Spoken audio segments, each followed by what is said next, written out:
Alors, mes chers amis, pour ce nouveau cours de Torah aujourd'hui, ou du moins ce soir, nous sommes déjà ce soir entrés dans ce qu'on appelle Rosh Chodesh Shevat.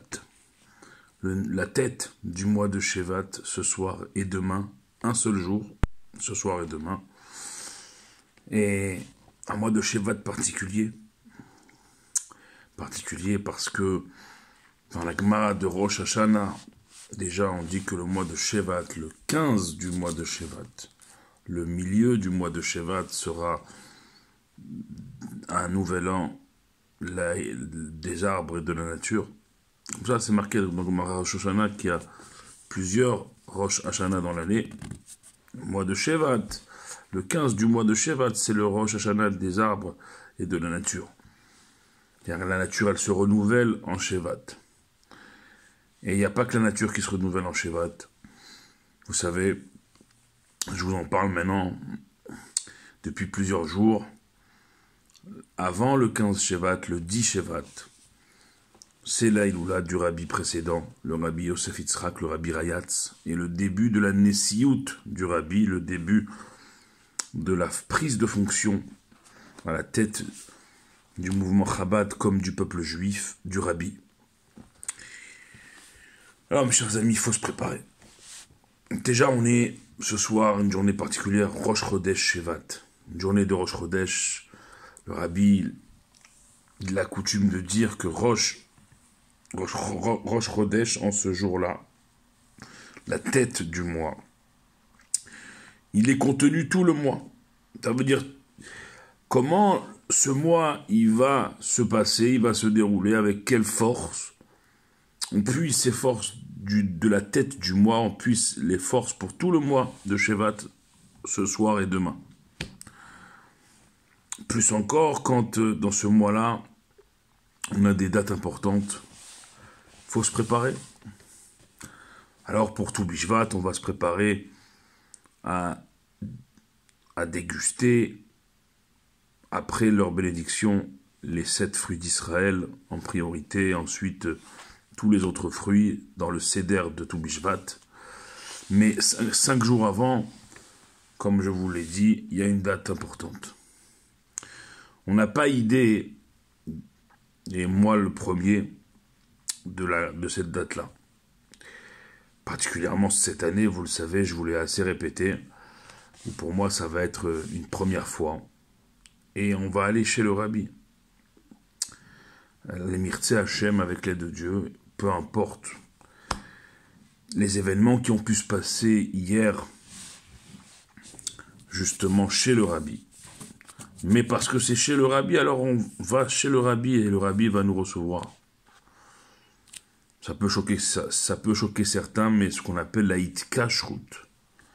S'attacher à un tzaddik, se lier, hitkashrut vient du mot kesher, le lien. Se lier à un tzaddik, ça doit être total. Il y a une histoire vraie avec le Rav Moulé, Rav Shmuel Azimov, qui est toujours... Parce que les tzadikim minukit jamais, les tzadikim bemitatam nikraim chaim, comme témoigne elle-même la Gemara, que les tzadikim, de leur voilement, au moment où ils se voilent, où ils sont plus visibles à nos yeux, nikraim chaim, ils sont quand même appelés des vivants. C'est la Gemara, claire et nette. Et Rav Shmuel Azimov, il dit du temps où le rabbi était visible à nos yeux, alors j'allais pas au Ohel, là où est enterré le rabbi précédent, Rabbi Yosef Yitzhak, dont c'est l'Aïloula le 10 Shevat, de peur de m'attacher au rabbi précédent, plus qu'au rabbi.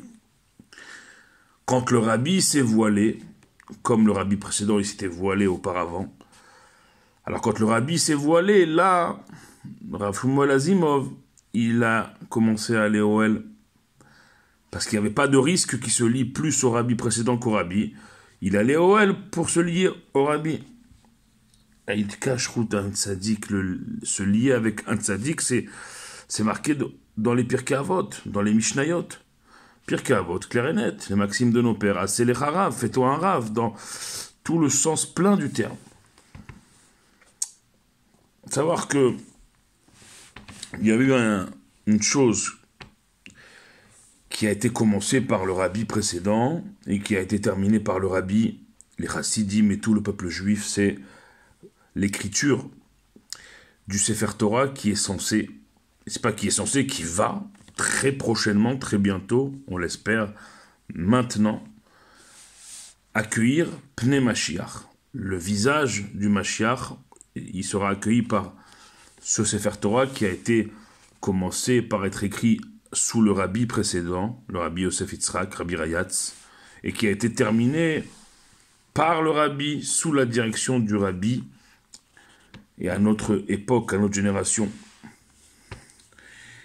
Et le rabbi, il écrit, il y a des mahamarim entiers sur Bati Legani, sur le mahamar que de Yudshvat, du Dishvat, que Bati Legani, c'est un pasouk de Shirachirim, du cantique des cantiques du roi Salomon, Shlomo HaMelech, où là-bas c'est « Je suis descendu dans mon jardin, Bati Legani ». Le rabbi nous expliquera.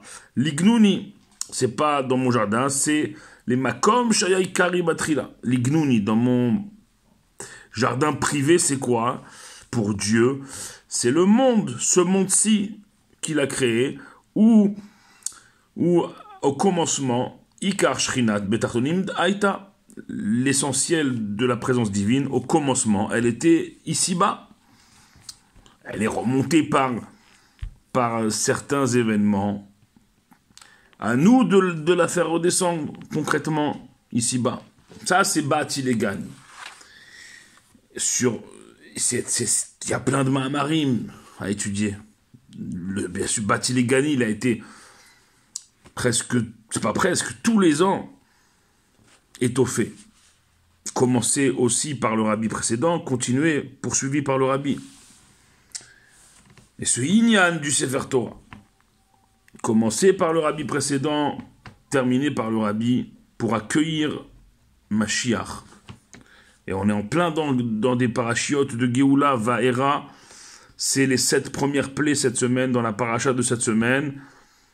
Ce Shabbat, on lira Vaera, où est décliné les 7 premières plaies en Égypte, par l'intermédiaire de Moshe Rabbeinu, que Dieu inflige à Pharaon et à son peuple pour qu'il nous laisse sortir, pour que on accède déjà à l'époque à notre première délivrance de l'histoire.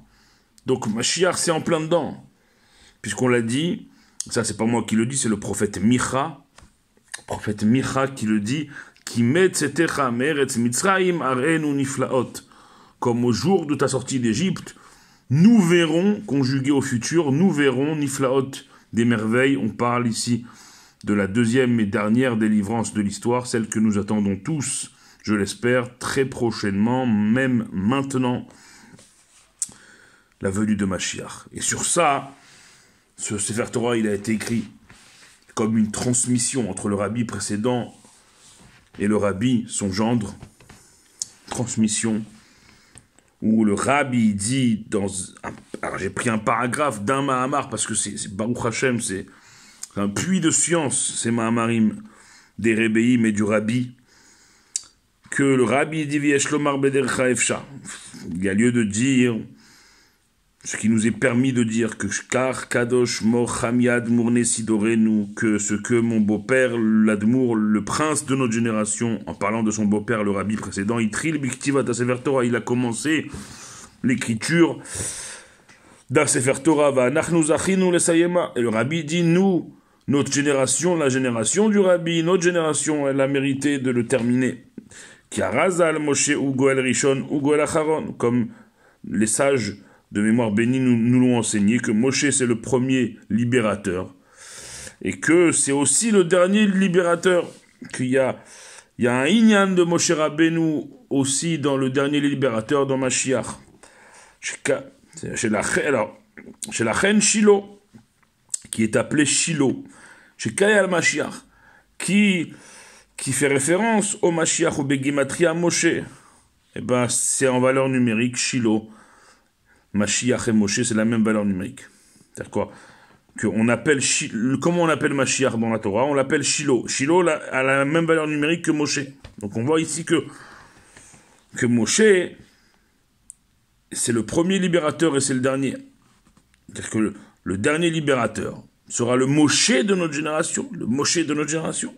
Donc chez Metzarfim Achad les Shiloh, quand on joint le mot Echad, qui est l'unicité de Dieu, à Shiloh, comment on appelle Mashiach dans la Torah, des Gematriat Mashiach, alors ça fait la Gematria Mashiach. Ça veut dire que Moshe plus l'unicité de Dieu, ça fait Mashiach.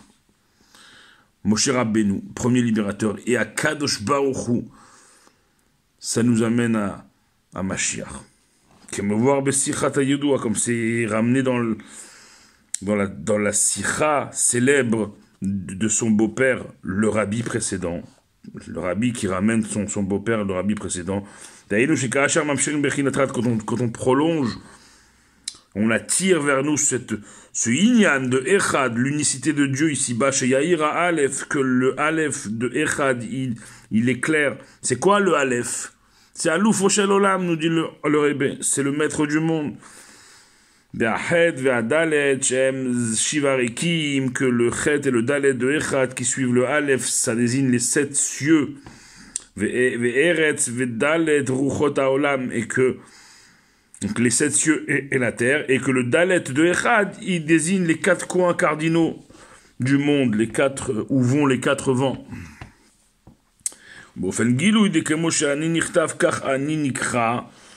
Manière révélée, nous dit le rabbi, comme j'écris, ainsi je lis. Donc, par l'écriture et le fait aussi de terminer cette écriture de ce Sefer Torah pour accueillir Mashiach. On révèle Mashiach, déjà par ce Sefer Torah. Imaginez-vous. Ce Sefer Torah, il est terminé depuis, Baruch Hashem, de longues années. Ça veut dire que chaque seconde qui passe, on se rapproche toujours un peu plus de recevoir Mashiach. On arrive à 12 minutes, on va s'arrêter là pour aujourd'hui en vous souhaitant un Rosh Chodesh Tov, Rosh Chodesh Mevorach, Chodesh Tov, que ce mois de Shevat puisse être un mois de Geoula, Mitidve, Ashlema, Aliede Mashiach, Titkenu Bekarov, Mamash, Amen, et un mois de Geoula pour nos frères et sœurs en Eretz Israël, les otages qui reviennent chez eux en bonne santé, tous nos soldats, que Dieu les protège et que tous ceux qui sont tombés, eh bien, on les voit très rapidement se relever, debout, vivants devant nous, pour ne plus jamais les quitter à la résurrection des morts après la venue de Mashiach. Amen, Keni Ratson, Rosh Chodesh Tov, Rosh Chodesh Mevorach, plein de brachot pour nos frères et sœurs en Israël. Baruch Adonai Leolam. Amen ve Amen.